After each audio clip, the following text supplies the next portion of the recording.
আসসালামু আলাইকুম, হ্যালো, নমস্কার। কেমন আছো তোমরা সবাই?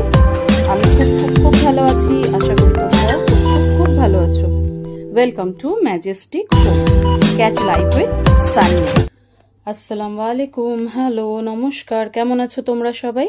আমি খুব ভালো আছি। আশা করি তোমরাও খুব ভালো আছো। Welcome to Majestic home, catch life with Sania. আজকের ভিডিও শুরু করছি কিচেনের কিছু কাজ দিয়ে। বা আমার যে ডিশওয়াশারটা আছে এটা তোমরা আগেও দেখেছো। তো ডিশওয়াশারের বাসনগুলো রাতে আমি ধুয়ে রেখেছিলাম, আর এগুলো এখন শুকিয়ে গেছে, তাই এগুলো এখন তুলে গুছিয়ে দেব। ডিশওয়াশারে কিন্তু প্রচুর বাসন অ্যাট এ টাইমে মানে স্টোর করা যায়।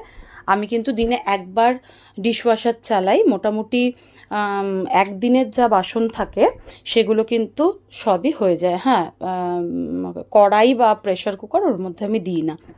দেখো একদম ঝকঝক করে কিন্তু, ঠিক আছে? হ্যাঁ, এগুলো দেখলেই বুঝতে পারবে বাসনগুলো খুব চকচক করে, একদম পরিষ্কার হয়ে যায়। খুব ভালো, স্টিলের বাসন তো খুব পরিষ্কার হয়।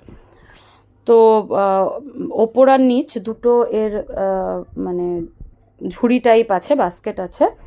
তো ওপরে বাটি ফাটি যেগুলো থাকে বা ছোট যেগুলো থাকে সেগুলোর মধ্যে দিয়ে দিই। আচ্ছা, অন্যদিকে দেখো বাসনের যে র্যাকটা আছে ওটা আমার খুব নোংরা হয়ে গেছিলো, ঠিক আছে? তো ওই বাসনগুলো গোছানোর আগে মানে যে ড্রয়ারে আমি বাসন রাখি স্টিলের বাসনগুলো, সেগুলো ওই ড্রয়ারটাকে একটু ঝট করে পরিষ্কার করে নেবো। তো প্রথমে আমি শুকনোই মুছে নিই। যে কোনো জিনিস আমি যখনই মোছামুছি করি তখন কিন্তু শুকনো আগে একটু মুছে নিই, আর তারপরে আমি একটু সাবান দিয়ে ওটাকে মুছি। কেমন? তো ওটা মোছা হয়ে গেছে। এখন একটুখানি ভিমবার লাগিয়ে, আমি যেহেতু সানমাইকা, আমি একটুখানি ভিমবার লাগিয়ে এটা জাস্ট ঘষে দিচ্ছি। আচ্ছা, কিছু দাগ দেখো একটু যেন ময়লা লাগছে, কিন্তু ওগুলো অ্যাকচুয়ালি দাগ। যেহেতু আমি সেকেন্ড টাইম রিনোভেশনের সময় প্রচুর পুরনো প্লাইগুলোকে আমি এখানে ইউজ করেছি, তো সেই কারণে কিন্তু এই দাগগুলো দেখো আমার রয়ে যায়। এগুলো কিন্তু ওঠাতে আমি পারি না, ঠিক আছে? তো এবার দেখো আমি ভেজা কাপড় দিয়েও কিন্তু এটাকে শুকনো করে মুছে নিয়েছি। কেমন? আর দেখো এটা মোটামুটি পরিষ্কার আমার হয়ে গেছে করা। আর ভেজা দিয়ে মোছার পর আবার শুকনো কাপড় দিয়ে ওই ড্যাম্পনেসটাকে যাতে চলে যায় সেই জন্য আমি শুকনো করে মুছে নিয়েছি। নিয়ে এবার স্টিলের বাসনগুলো যেগুলো আমি ডিশওয়াশারে দিয়েছিলাম সেগুলো এক এক করে গুছিয়ে রাখছি। হ্যাঁ, দেখো আমি প্লেট থালাগুলো কিন্তু সব আলাদা রাখি, আর যে নাস্তার যে বাসনগুলো বা টিফিন খাওয়ার যে প্লেটগুলো সেগুলো কিন্তু আমি আলাদা রাখি। আচ্ছা, যখন ওগুলো গুছিয়ে নিলাম এরপর দেখো এঁঠো যে বাসনগুলো আমার ছিল সিঙ্কে সেগুলোও কিন্তু আমি এর মধ্যে গুছিয়ে দিয়েছি। তার ফলে কি হলো, সিঙ্কটাও কিন্তু আমার পরিষ্কার হয়ে গেল। কেমন? আমি তোমাদেরকে প্রথমে একটা জিনিস দেখিয়ে নিই। এই যে এটা দেখছো, ইয়েটা বয়ামটা, এটা কিন্তু এয়ারটাইট একটা বয়াম। এটা আমি একটা মানে আমাদের এখানে পাশে যে মেলা বসেছিল ঈদের সময়, সেই মেলা থেকে এটা আমি কিনেছিলাম। এটা 3টে সেট ছিল, ঠিক আছে? 3টে সেট আমি কিনেছিলাম। তো এই 3টে সেটে আমি 3 রকম ডাল রাখি। এটাতে যেমন মুসুর ডাল আছে, আরেকটাতে চানা ডাল আছে, আর একটাতে মুগ ডাল রাখি আমি, ঠিক আছে? এটার কালারটা এত ইউনিক, আমাকে কিন্তু ভীষণ ভালো লেগেছে এর কালারটা, ঠিক আছে? তো এখন আমি আম ডাল করবো আজকে। তোমাদের এর আগের ভিডিওতে তোমাদের সাথে আমি শেয়ার করেছি যে পটল আলু পোস্তটা, তো তার সাথে একটু আম ডাল করবো। গরমে কিন্তু এগুলো মানে খাওয়া দারুণ জিনিস।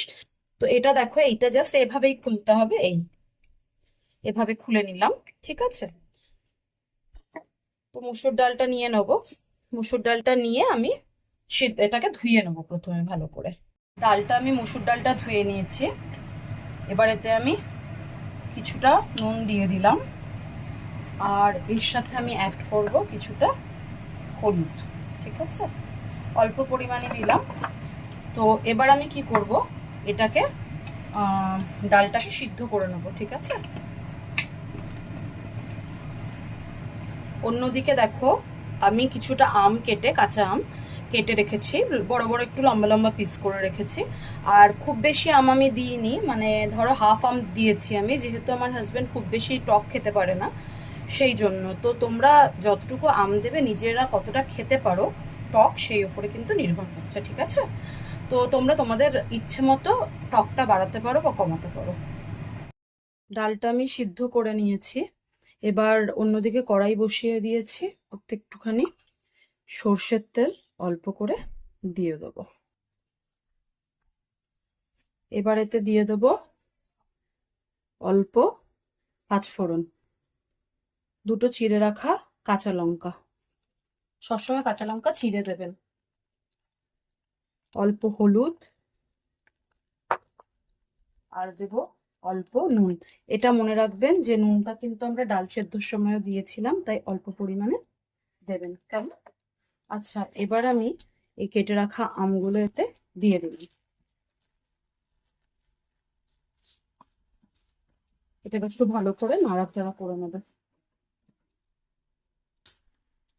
এবারে অল্প একটু গরম জল এতে অ্যাড করলাম, করে আমটাকে একটুখানি সেদ্ধ হতে দেবো।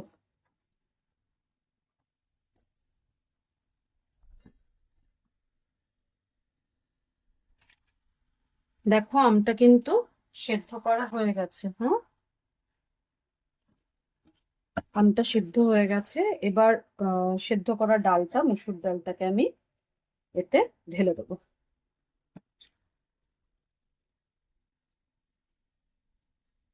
ঢেলে এটাকে ভালো করে ফুটিয়ে নেব, ঢাকনা দিয়ে এটাকে ফুটিয়ে নেব। ডালটা ফুটে গেছে, ডাল কিন্তু রেডি হয়ে গেছে। হ্যাঁ, আম ডালটা এর সাথে পোস্ত দিয়ে খেতে কিন্তু ভীষণ ভীষণ ভীষণ ভালো লাগবে এই গরমকালে।